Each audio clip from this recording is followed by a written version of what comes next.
Hi, I'm Joe, and welcome to Casual Fridays. Today we're going to be doing a suit-up of my latest suit, Kayce Bonkers. We're going to start off by doing his legs. Kayce has what you would call a half suit, where the lower body of the suit is held up by suspenders. As you can see here, I've reinforced the waistband with a nylon strap, and the suspenders are removable thanks to a series of buckles. There's also a fly zipper to help the wearer pull their pants up, topped off with a waistband button.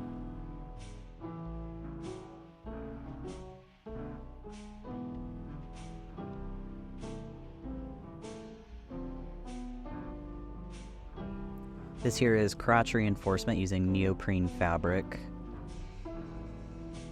And these are buttons used to attach the interior padding. This is the tail hole with a fastener for the tail.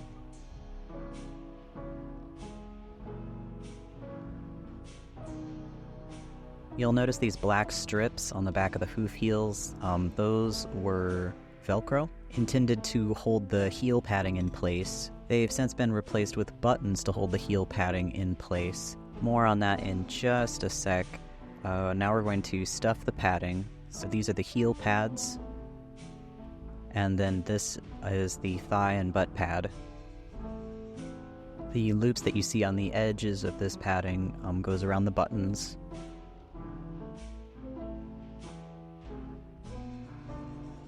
This padding will sit in sort of a curved shape along the thigh there, like that. When stuffing the heel pads, you can get pretty firm with it, but when stuffing the thigh and butt pad, I've noticed that it's really important not to overstuff. You really don't need a whole lot, because otherwise it'll make the leg really tight and not fit correctly.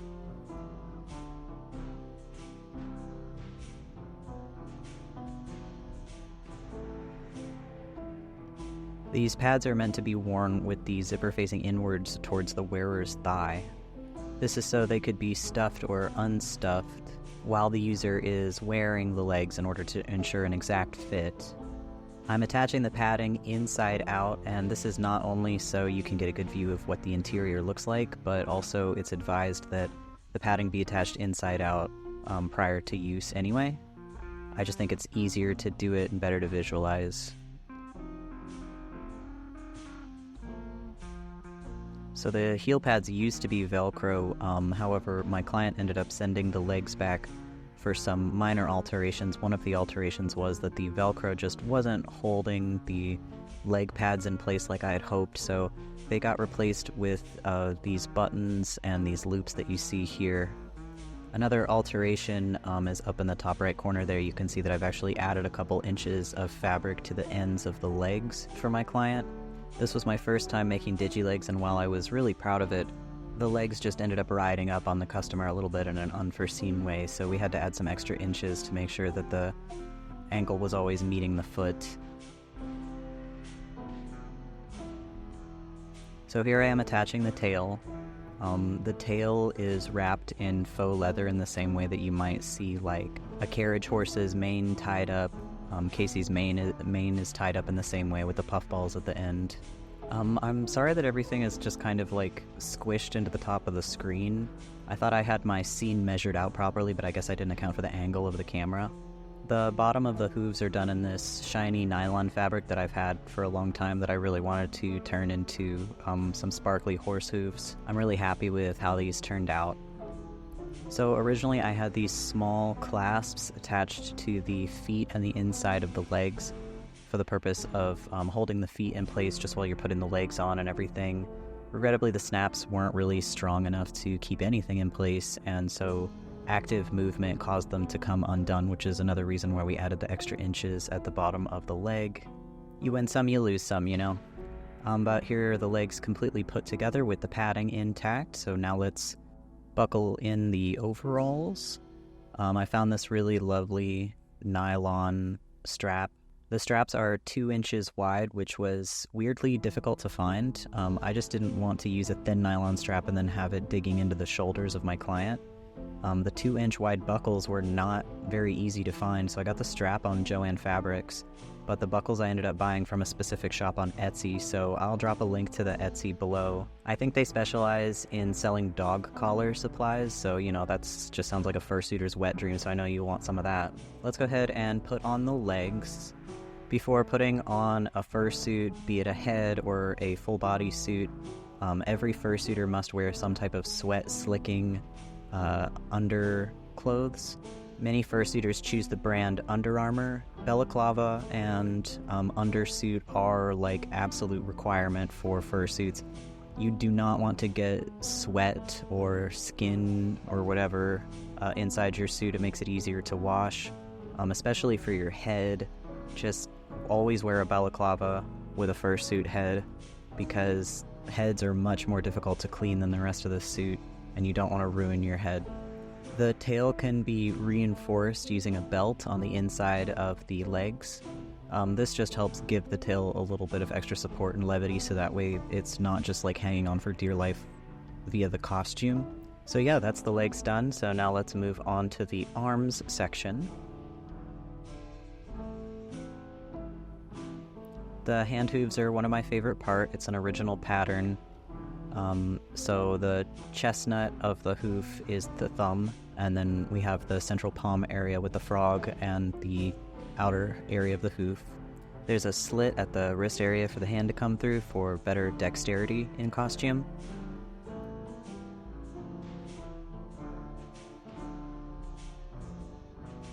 These little loops that you see here will go through buttons that are located on the insides of the sleeves. I'll show you that in a moment. The sleeves have elastic at the back and the front, with an opener at the front for slipping on and off like a coat.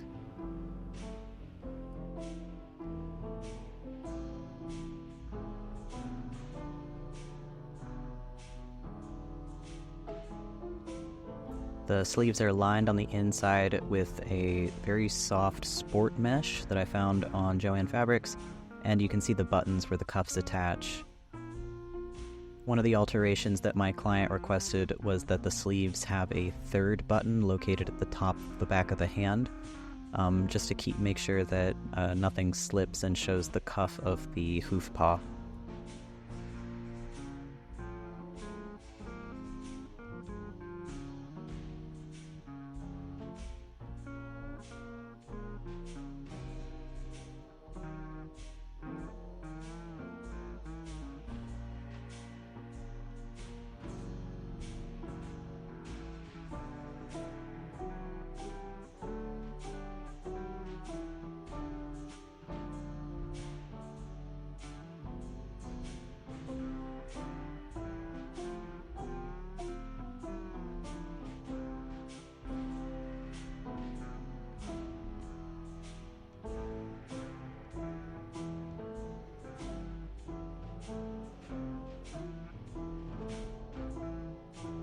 So now let's go ahead and put the arm sleeves on. I would like to point out that the wearer of this costume is shorter and bigger than I am. So the sleeves are a little bit loose on me, and the legs are obviously very short on me in appearance.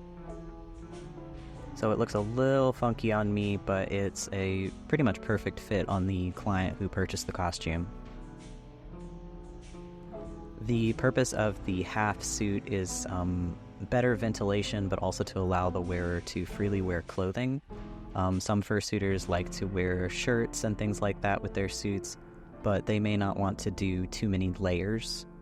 So instead of doing a full suit and adding a shirt on top of the full suit, we omit that top part of the suit. Moving on to the head, we've got a couple of faux leather pieces here. We have a fully removable harness with blinders. We also have the pom-poms at the back. The tongue is made out of the same material as the horseshoes, just to add some cohesiveness to the design. And the nose is fully removable. It's magnetic. I like to use rare earth magnets. They're just really, really strong magnets. Definitely not something you want to have your phone next to. The eyelids are partially adjustable. There's a little bit of wire in there, so you can add a little bit of expression to the big ol' buggy eyes. The jaw is intentionally crooked, and so are the ears. Every part of his head is intended to be just like slightly lopsided for a more clowny effect. This head has a lot more structure to it than some of the previous heads I've worked on. It's reinforced on the inside with this custom-fitted strap. I actually used foam core for the whole back of the head, which is something that I don't normally do. He's also got a full set of teeth on his bottom jaw, just the buck teeth on the top there. For vision, we have 2 points of vision. We have these netted patches here, which account for frontal vision, and then we have more peripheral vision located in the actual mesh of the eyeballs themselves.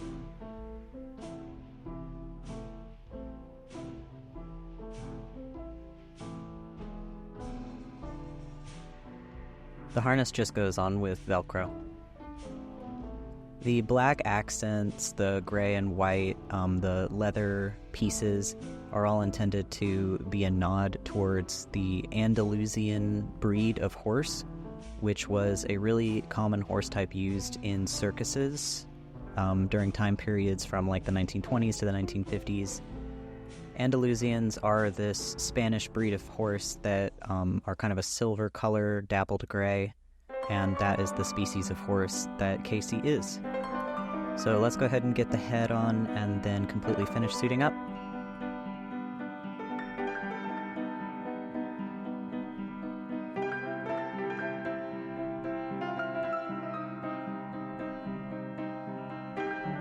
Not so bad if I do say so myself.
I'm Joe Friday. This has been Casual Fridays. Thanks so much for watching. Please drop me a like and subscribe or a comment below.